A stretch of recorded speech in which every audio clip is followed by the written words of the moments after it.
Големата кашлица, страф и трепет за родителите, но и за децата. Вакциналните пунктови се полнат. Се повеќе граѓани ги носат своите деца на вакцинација со дитепер.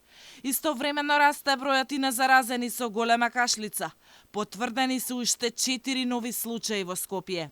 Родителите стравуваат за здравието на своите деца. Велат децата мора да бидат имунизирани за да нема ширење на болеста. Страв ми е.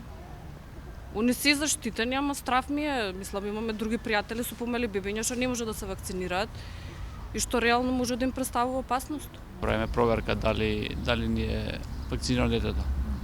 До сега вака го вакцинирате? Да, ги следиме сите, препораки и секогаш редовно со двете деца. Педиатрите апелираат до родителите да не ја игнорираат вакцинацијата и децата да се вакцинираат во поголем број.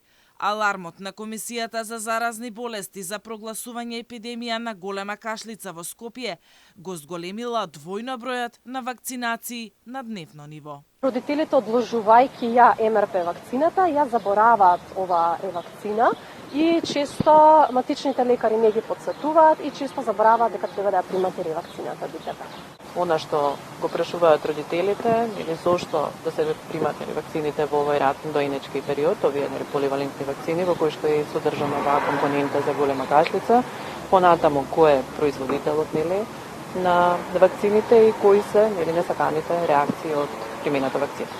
Комисијата за заразни болести пред 3 дена препорача децата кои што не ги примиле редовно вакцините дитепер да не одат во градинка.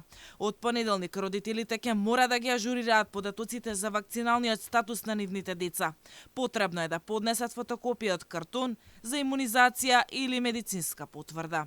А од Министерството за труд и социјала најавија инспекции во градинките кои треба да утврдат колку од децата ги примиле 3 дози на дитепер.